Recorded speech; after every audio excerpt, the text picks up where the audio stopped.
Members of the public urged to be particularly alert against the abuse of children during the holiday season.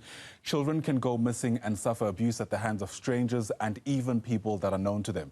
In fact, the Children's Act requires that such crimes should be reported to the police, the child school, or even to social workers. But what are the signs to look out for, especially at this time of the year? Clinical Director of the Teddy Bear Clinic is Dr. Shaheda Omar, who joins us via our video link now. And Doc, great to see you again. Thanks very much, I beg your pardon, for making time. I mean, you know, the interesting dynamic this time around is that many children have had to be in the same space as their caregivers and parents who have to work from home because of the pandemic. How do you imagine something like that complicating issues around safety for children?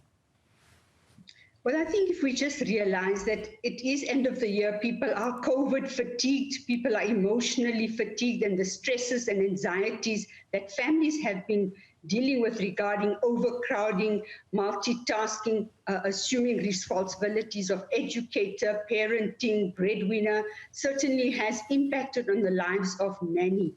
But during this period, you've raised something very important, that we always fear the stranger danger, and there is the stranger danger situation. However, we cannot discount or dismiss the fact that in 80 to 90% of the cases, it is somebody that usually has access and is known to the family, whether it's uncle, aunts, it could be any friend or relative. And I think that's something that often during this festive period, people let their guard down. And we want to alert people out there that you need to have these conversations regularly, consistently with your children, reminding them about safe and unsafe touches and feeling threatened in any way. What we always urge parents is that even when you go out shopping to supermarkets, to the malls, not to be get comfortable and forget about the harsh realities where children could be kidnapped, abducted,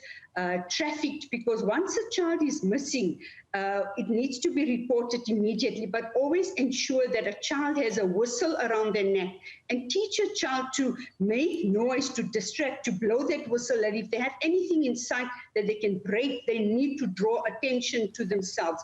But looking at the signs and symptoms where a child has been violated, you would find that in the case of sexual abuse, sometimes the child would walk awkwardly. Sometimes children are favored and given lots of money or gifts. And one needs to question, why is an adult paying so much attention to a child?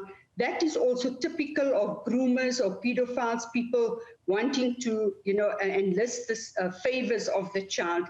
But children would also suddenly start showing temper tantrums, weeping easily, or becoming withdrawn, losing their appetite, not showing an interest in things that they enjoyed previously. These are things that one needs to look at in context and not take lightly. Yeah. But also to speak to a child, to have some kind of coded language or a signal that the child can pull the left ear or the right ear, and the parent needs to know that this child is feeling threatened and in distress. Yeah. Doc, I wonder how, parents can go about having these discussions without robbing children of their childhood. The discussions themselves can be incredibly sobering and difficult to have even for adults.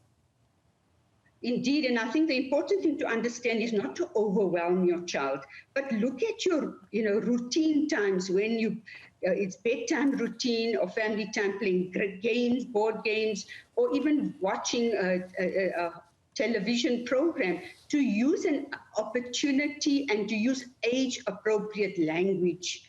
And this should not be coming out of the blue, a random conversation, but this needs to be done every day, and playing games, the what if game. What if somebody came to the door and we were not at home? What should you do?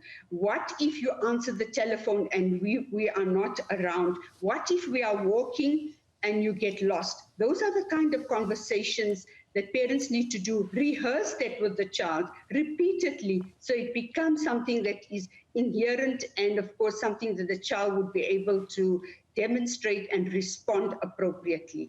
Much needed advice, not only at this time of the year, but certainly throughout the course of the year itself. Dr. Shaheda Omar is the Clinical Director of the Teddy Bear Clinic. Doc, once again, thanks very much indeed for your time.